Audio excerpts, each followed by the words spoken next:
Although it might seem strange to us today, the left used to support Israel and the right used to be strongly pro-Arab. This was the same for the USA and the Soviet Union, who essentially swapped sides in the Arab-Israeli conflict, primarily for pragmatic reasons.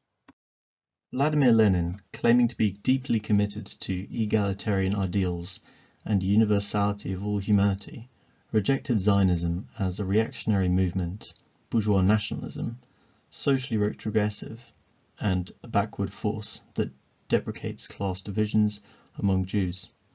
Soviets believed that the main objective of the Zionist movement was to bring about a mass immigration of Jews into Israel from countries where they had been scattered among the general population, with a special emphasis placed on the Soviet Union. Under Joseph Stalin's rule, he initially accepted a limited emigration of Jews from the Soviet Union into Israel in order to invest in what he hoped would be a socialist Israel. For the first few decades of Israel's declared independence, it was seen by many to represent socialist egalitarian principles, especially through the kibbutz, which were vaguely comparable to the collective farms of the Soviet Union, with all things being collectively owned.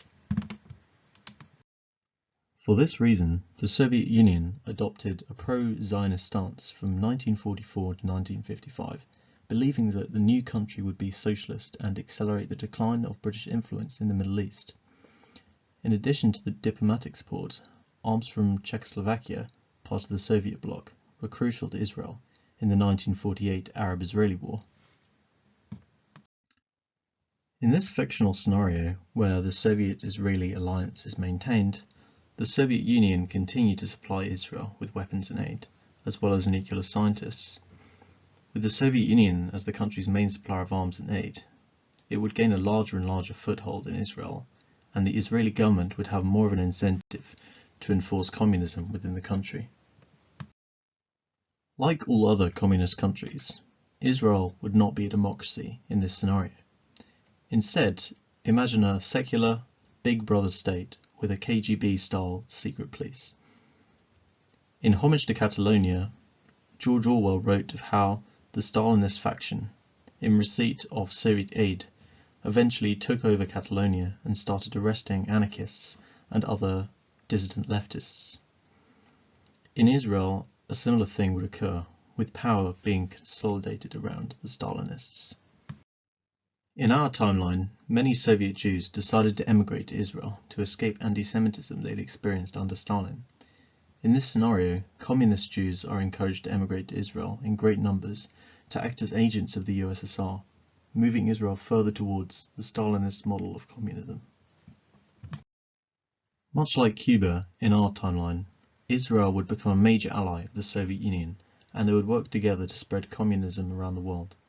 This would raise alarm bells for the United States, who were adamant in containing communism. The CIA would undertake operations to sabotage Israeli military and nuclear capacities.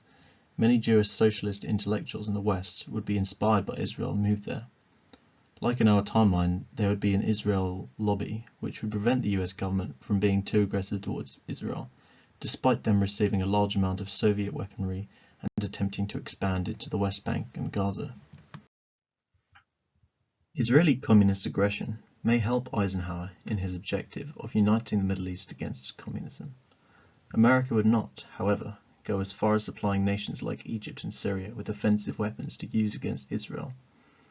Just like in our timeline, American aggression or sanctions against Israel would be politically impossible due to the large Israel lobby. At most, expect Israel to be subject to some limited sanctions and strong condemnation from the US for invading Palestine and developing nuclear weapons. I know that it might be hard to believe today that a Republican president once wanted to impose sanctions on Israel, but back in the 1950s, this was indeed the case.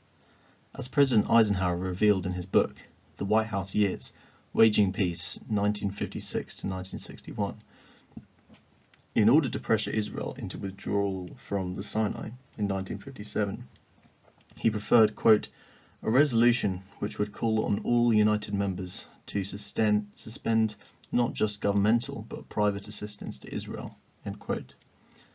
when President Eisenhower communicated his plan for sanctions against Israel to Senate leaders. The then Senator Johnson called on Mr. Eisenhower and bluntly informed him that the Senate would not approve economic sanctions against Israel.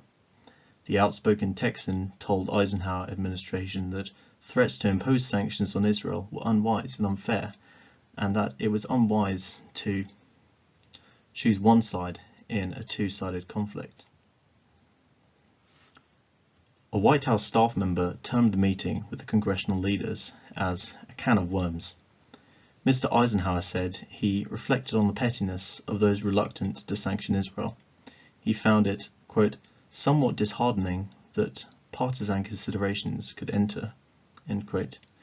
The question of principle in Mr. Eisenhower's thinking was, quote, should a nation which attacks and occupies foreign territory in the face of United Nations disapproval be allowed to impose conditions on its own withdrawal, end quote. This demonstrates just how tied the hands of US politicians are when it comes to Israeli-Palestinian disputes, and it is likely that the same pro-Israel lobby would prevent US presidents from sanctioning Israel in the same way as it did in our timeline for President Eisenhower.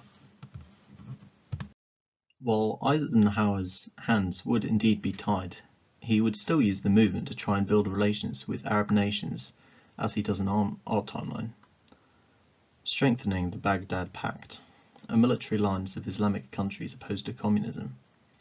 The strength of this alliance would be tested whenever Arabs launched attacks on Israel, which the US would be forced to condemn. Eventually, the US would have to adopt a neutral position on Israel so as not to offend the Israel lobby at home or the Islamic nations. Without the US supporting Israel in the Yom Kippur War, the 1973 oil crisis never happens in this alternate timeline. Over the long term, US neutrality would lead to better relations with Islamic, particularly Arab countries, than exist in our timeline. The hatred that some Muslims have today for the US for their support of Israel would not exist in this scenario. In this scenario, expect the US, however, to secretly fund anti-communist Islamic militia groups. Just like in our time, the US would fund and supply the Mujahideen in their fight against the Red Army. Gradually, due to the continued Soviet support for Israel, well-funded extremist groups would begin to set their sights on Russia and attempt to see revenge for Soviet and Israeli crimes. Over time, this would result in terror attacks on Soviet embassies and civilian flights, resulting in an alternate war on terror that would continue after the Soviet Union collapses, as Russia attempts to secure itself and take action against terrorists operating out of countries like Afghanistan and Lebanon. This would result in yet more bloodshed as the cycle of violence continues and the situation escalates. With Islamist hatred directed to Russia instead of America, the 9/11 attacks never occur, and the US never attempts to invade Afghanistan. The US may still invade Iraq, but the reasons for doing so would be reduced if Israel were not a strong ally, and the US was not in a state of heightened fear following the September 11 atrocities. Anyway, that's all I have for today. If you enjoyed this video, then please leave a like and subscribe. I'd also be interested to know your thoughts in the comments. Bye for now.